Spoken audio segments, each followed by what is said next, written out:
As you can guess, the Germans were pioneers in experimental vehicles. There were many of them. Here they are. Leichtraktor, German light tank from the interwar period.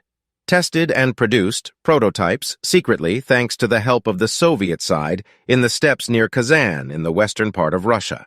After not very successful tests, it was not put into mass production. Neubaufahrzeug, German heavy tank designed in 1933 on behalf of the Reichswehr. By 1935, 5 prototypes had been produced. Panther II, the name of the development program. It was a more heavily armored alternative version of the Panther tank, developed in parallel with the standard variant from January to May 1943, but ultimately not put into production. Panzerkampfwagen 7 Low, project of a super-heavy tank created by the Krupp Company for the needs of the Wehrmacht. Work on the tank began in 1941, when Krupp was researching super-heavy Soviet tanks. Initially, it was planned to create a lighter and a heavier variant, but after some time, Adolf Hitler decided that only the schwerer Lohe should be built. During the development of the Tiger II, the Lohe was redesigned as a replacement for the Tiger II, but an order for the heavier Maus tank was placed, and the project was eventually cancelled. Panzerkampfwagen 8 Maus, with a total weight of 188 tons, it was the heaviest and largest tank ever built, but it never entered mass production or saw combat. The Germans built only 2 unfinished prototypes. Landkreuzer P-1000 Rat, super heavy tank. Landkreuzer means land cruiser, and Rat is a rat. Weighing 1,000 tons, the P-1000 Rat would be over 5 times heavier than the largest Maus tank ever produced. Designed by Friedrich Krupp AG in 1942 and approved by Adolf Hitler, it was finally abandoned in early 1943 on the initiative of Albert Speer. Landkreuzer P-1500 Monster, the project was created in November 1942, during work on the 1,000-ton P-1000 Ratte model. Friedrich Krupp AG was the main designer. This gun did not make it out of the design phase, as already in 1943 the project was abandoned simultaneously with the P-1000 due to costs and failures at the front. 12.8-centimeter Selbstfahrlafette, AUF, VKA 3001H, Sturer Emil, self-propelled anti-tank gun based on the experimental Henschel VK 3001H tank, and armed with a Rheinmetall 12.8-centimeter K-40 gun, which in turn was a development of the 12.8-centimeter Flak 40. Only 2 were produced. Both prototypes were lost, the first of which was destroyed in combat, and the second, with 22 damages painted on the gun, was captured by the Russians in Stalingrad in January 1943. Heuschrecke 10. In 1943, 3 prototypes of the target self-propelled howitzer were created. It used the chassis of the SDKF Z-165 Hummel howitzer. They were deprived of the stationary casemate with a 150mm gun, and a rotating turret with a 105mm howitzer was installed in its place. VK3001P, only 1 or 2 prototypes were produced at Nibelungenwerke in Austria in late October 1941. Despite the problems with the advanced power supply and steering system, the vehicles performed well. During the tests, the vehicle was accelerated to 60 kilometers per hour, but with high fuel consumption of 170 liters of fuel per 100 kilometers. A new Porsche Type 200 diesel engine was designed to solve technical problems, but never went into production. The project was discontinued in 1941, but the experience gained during its design was used in the construction of the VK 4501P vehicle, one of the 2 prototypes of the Tiger tank. The VK 3002DB was developed by Daimler-Benz for a competition to choose the successor to the Panzer IV tank. The Daimler-Benz vehicle was modeled on the Soviet T-34 tank. The silhouette and structural layout of the tank were similar. The VK 3002DB was not mass-produced because after field tests, the competitive design of the MAN plants, the VK 3002 MAN tank, was considered better after being adopted for service and received the name Panzer V Panther. Tiger P, only 1 tank with hull number 150013, was used in combat as a command tank. On September 22, 1942, it was decided to convert the existing 90 Tiger P chassis to the Ferdinand tank destroyer. Dickermax initially, both prototypes produced were assigned to Panzerjägerabteilung 521 to support the attack on Gibraltar. With the start of Operation Barbarossa, they were incorporated into the 3rd Armored Division, where they were tested by the military during combat operations. One copy was lost as a result of ammunition explosion due to fire, while the second in October 1941 was withdrawn to the manufacturer's factory. After the repairs were made, the vehicle returned to the front line back to Panzerjägerabteilung 521, where it took part in Operation Fall Blau, taking part in the fighting on the outskirts of Stalingrad, where the vehicle was abandoned and its further fate is unknown. These vehicles turned out to be very effective weapons against the Soviet KW heavy tanks. VK-20 series were the proposed replacements of the Panzer IV and Panzer III tanks with entries by MAN, Krupp, and Daimler-Benz.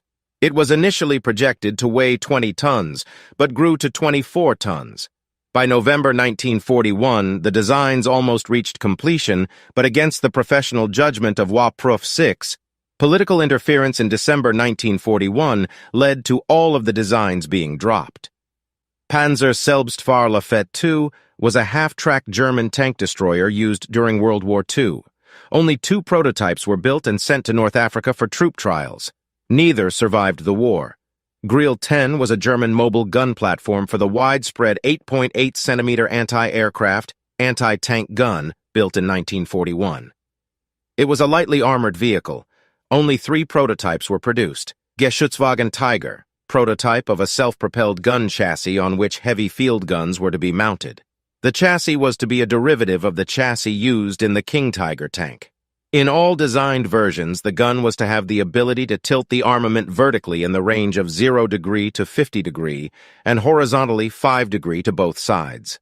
Work on the Geschützwagen Tiger chassis began in 1943, but only a single prototype was built by the end of the war. VK-1602 Leopard was prototype of a German reconnaissance tank developed by MIAG and Daimler-Benz. The project was cancelled in January 1943, while the first prototype was still in production. The decision was justified by the heavy weight of the vehicle and weak armament, which made the vehicle vulnerable to other tanks. Entwicklungsserie design of a series of armored vehicles, it was to be based on a standardized design, produced in 6 weight classes with the possibility of minor modifications and the construction of specialized variants. This was to enable easier access to spare parts for new tanks, and to make the production process even easier and faster. In the vehicles of the E series, early night vision systems were used, enabling combat at night. The E5 was to weigh 5 to 10 tons and form the basis of a family of light tanks, reconnaissance vehicles, tank destroyers, and infantry fighting vehicles. The E10 was designed to replace the Panzer 38, ET, whose chassis was used as a base for various tank destroyers such as the Hetzer and Marder.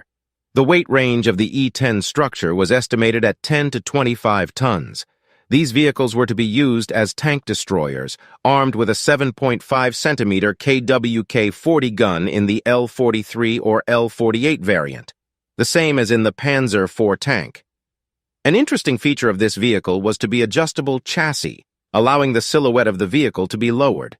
The E-10 chassis was also considered as a chassis for the Waffenträger series. The E-25 were supposed to weigh 25 to 30 tons and act as medium scout vehicles or tank destroyers. They were intended to replace vehicles based on the Panzer III and Panzer IV tank chassis. The design work was carried out by the Argus Company from Karlsruhe under the leadership of Hermann Klau. The hypothetical armament of the vehicle is the 75mm KWK-42 L-70 gun, the same as in the famous Panzer V Panther.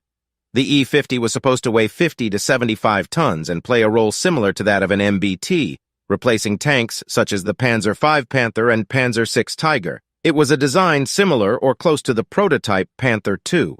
The E-50 hull was to be based on the Panzer VI-B Königstiger used in the Panzer VI. It was planned to mount a Schmalturm turret on the vehicle, similar to that of the Panther F. The armament of the tank would most likely be the 88mm KWK-43 L-71 gun, the same as in the Tiger II. The E-50 chassis could be used as a base for a tank destroyer with similar performance to the Jag Panther, but armed with a 12.8-centimeter PaK-44 gun. The E-75, weighing 75 to 100 tons, was to be a heavy tank, replacing the Panzer 6B Koenigssteiger. The design was to be a more massive version of the E-50. The armament of the E-75 tank was most likely to consist of the proven 88mm KWK-43 L-71 cannon. The use of an 88mm L-100 cannon with an even longer barrel than that used in the Tiger II and even a long-barreled 105mm cannon were also considered. As with the E-50, there was an idea to use the E-75 hull for a tank destroyer with a 12.8-centimeter PaK-44 gun. A new heavy tank destroyer could replace the jagged Tiger. The E-100 was planned as a super heavy tank based on the enlarged Tiger II. This tank was to be equipped with a 150mm KWK-44 L-38 or 128mm KWK-44 L-55 gun, the same as in the case of the Maus tank. There was even an idea to use a gun with a caliber of 170mm. The E-100 had several turret designs by Krupp and Henschel, although there was an idea to use a Maus turret. Work on this tank began in 1943, but in 1944 the project was abandoned at a fairly advanced stage. Despite this, the Henschel company continued to work on the structure until the end of the war, when the incomplete chassis was taken over by the British. The hull of the E-100 tank was also considered as a base for a super-heavy tank destroyer or as an anti-aircraft platform. With the declaration of war on the Third Reich, 3 September 1939, Australia began to expand its armed forces, the so-called the Second Australian Imperial Force, formed from volunteers. Design and testing of experimental tanks and armored vehicles also began, which included AC-3 Thunderbolt. Australian Cruiser 3 was a cruiser tank, as the successor to the AC-1 Sentinel. Like the Sentinel, the AC-3 featured a one-piece cast hull and turret. The AC-3 featured a much improved design over the AC-1 with better armor protection, a more powerful engine, and most importantly, increased firepower. AC-4 tank was a cruiser tank, as the intended successor to the AC-3 Thunderbolt. Like its predecessors, the AC-4 was to have a one-piece cast hull and turret. The AC-4 most important characteristic would be the use of a 17-pounder tank gun. Rhino Heavy Armored Car was an armored car designed during the Second World War. Due to enemy action and design problems, the project never got beyond a prototype stage. Australian Experimental Light Tank was a prototype light tank built by Australia during World War II, using a local pattern carrier hull. It was one of two indigenously developed tank designs, the other being the cruiser Sentinel tank. A series of Polish TP tanks, which include 4 TP, 9 TP, 10 TP, 14 TP, 20 TP, 25 TP. During the production of the 7 TP tanks, it was felt that the design could be further improved. In 1939, work began on a slightly strengthened variant of the tank, called the 9 TP. It had much thicker armor and was supposed to have a slightly more powerful engine.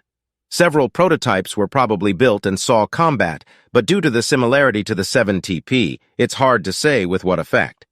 Another was named 10 TP and was a far-reaching development of Christie's designs. Just like the prototype, it was supposed to reach high speeds both on tracks and on special large wheels. After removing the tracks. Disassembly of the tracks took about 30 minutes. The first pair of wheels was torsion, so the tank could maneuver normally while driving on wheels alone. Simultaneously with the work on the 10 TP tank, experiments were carried out on another cruiser tank, the 14 TP. This vehicle was supposed to be similar to the original, but from the beginning, the wheel drive was abandoned and better armament and engine were chosen. The choice fell again on the Maybach HL-108 engine, but ultimately it was planned to modernize it to increase power.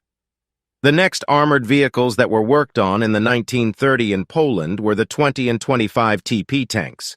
These are not official vehicle names, but only descriptive names adopted in the post-war nomenclature, helping to classify these projects. These vehicles were developed as part of large-scale research work on new medium tanks for the Polish Army. Work began in the second half of the 1920s, when it was recognized that the existing tank armament was too weak to effectively deal with the tasks of fighting enemy armored vehicles and supporting infantry. It was assumed that the best solution would be to build multi-turret tanks, in which the main armament would be located in the central turret, while additional machine guns would be placed in smaller turrets. Similar vehicles were built at that time in Great Britain and the USSR. The British quickly abandoned them, but the Russians continued their work and created two tanks of this type, T-28 and T-35, which were produced in relatively large numbers for those times. Canada, in 1939, was a country of little economic and even less military importance. By 1945, however, it had become a real power, with the Army, Navy, and Air Force second only to the armed forces of the Americans, the British, and the Soviets. They have an interesting experimental tank. Tank AA, 20mm quad. Skink was a self-propelled anti-aircraft gun, developed in 1943 to 1944, in response to a requirement from the 1st Canadian Army.